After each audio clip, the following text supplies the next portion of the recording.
Good evening. The struggle against COVID is the single biggest crisis the world has faced in my lifetime. In less than a year, this disease has killed almost 1 million people and caused havoc to economies everywhere. A darkening mood and an appeal to the nation to pull together. Never in our history has our collective destiny and our collective health depended so completely on our individual behaviour. Time also to level with the country. Get this wrong and he could be forced to impose another lockdown. And of course, I'm deeply spiritually reluctant to make any of these impositions or infringe anyone's freedom. But unless we take action, the risk is that we will have to go for tougher measures later when the deaths have already mounted and we have a huge caseload of infection such as we had in the spring. A sombre message after the Prime Minister announced to Parliament a toughening of restrictions in England. People will be asked to work from home when they can. Pubs and restaurants will have to close between 10 p.m. and 5 a.m. with no takeaway service during those hours, though deliveries will be allowed. Fines for breaching COVID rules such as not wearing a mask will increase, with the first offence charge doubling to £200. Soldiers could be called on to guard protected sites to free up the police to enforce COVID restrictions. No change to the fundamentals on the Rule of 6 limit, though the list of exemptions will be reduced. Hesitation by Number 10 on the Rule of 6 in England paved the way for different approaches across the UK. No mixing of households indoors in Northern Ireland. And in Scotland, similar rules. Thank you, Presiding Officer. I want to... Nicola Sturgeon cited advice to her cabinet from Scotland's Chief Medical Officer to explain the need to limit contact between households. Restrictions on hospitality, the centrepiece of measures in England, would not, on their own, cut the rate of transmission. Difficult though this is, any serious effort to reduce the R number below 1, which must be our objective, must take account of this key driver of transmission, and it must seek to break that driver of transmission. So after careful consideration, we have decided that from tomorrow to be reviewed every 3 weeks, and with exceptions that I will come on to, visiting other households will not be permitted. I now call the Prime Minister to make his statement. A potential future pressure point for Boris Johnson after he told MPs earlier in the day that if the R rate does not go below 1, he may have to go further. I must emphasise that if all our actions fail to bring the R below 1, then we reserve the right to deploy greater firepower with significantly greater restrictions. I now call the Leader of the Opposition, Keir Starmer. Keir Starmer laid down a marker on this point. If further restrictions are needed, it will be the Prime Minister's fault. We should also recognise that a second national lockdown is not inevitable. That would be a huge failure of government, not an act of God. There is still time to prevent it. On the Tory side, nerves about what might come next.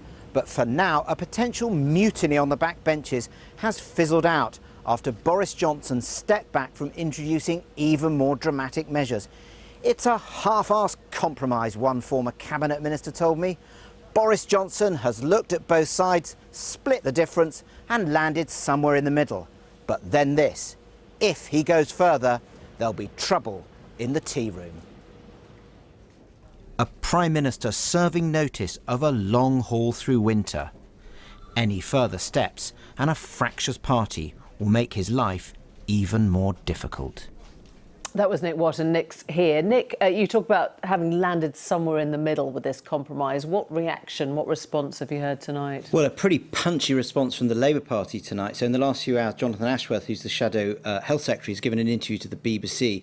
And he said, look, these measures could have been avoided if the government had fixed the test and trace system. And this really plays in to the Labour Party idea, the Keir Starmer idea, that, look, the government can control this if it responds on time and at speed. Now, I was talking to one of the ministers who's involved in drawing all this up, and this person was saying to me, look, what you had today was a sensible and pragmatic response, which really strikes a balance between protecting people's health and protecting the economy, and saying, don't forget, there are some pretty hefty fines in there.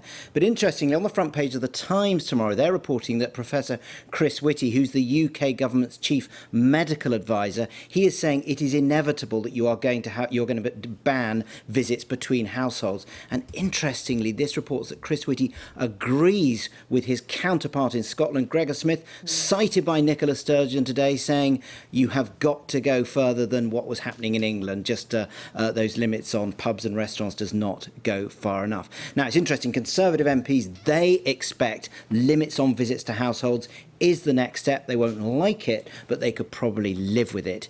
If the government went much further and did big restrictions on the hospitality sector, that would really create insurrection on the Tory benches.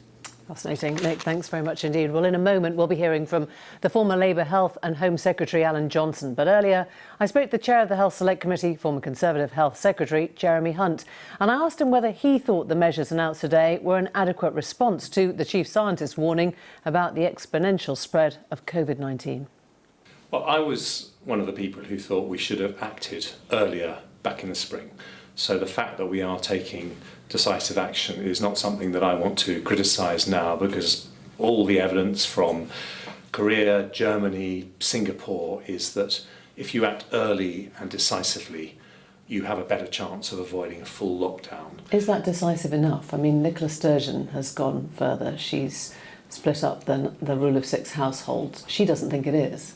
Well, we don't know.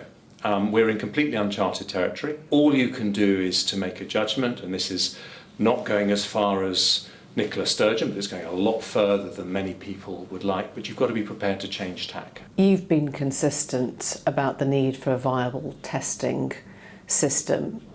Do you accept we haven't got that right? As I said to the Prime Minister in the House of Commons this afternoon, we are not there yet. We are for sure in a much better situation than we were 6 months ago. And that's why overall I am reasonably confident we won't end up with a second full lockdown. Our testing capacity is, if we get up to the 500,000 tests a day by the end of October, which is the plan, and I think we're on track for. You think we'll do that? I think we are on track for that. That's what I'm hearing. And I think that is puts us in a pretty formidable position. But we have got big problems at the moment. Keir Starmer has said that Labour will offer its support for these measures, but we wouldn't have needed them in the first place if we'd got things right. Would you disagree with that? Well, I agree with that analysis insofar as it says that the testing isn't as good as it needs to be. But I do think any fair analysis of what's happened would say there has been a massive improvement in our testing capability. Do you think there has been a problem with the messaging, whether it's working from home, not working from home, trying not to come into the office, do come into the office, eating out, try not to socialise? Have we just left people confused?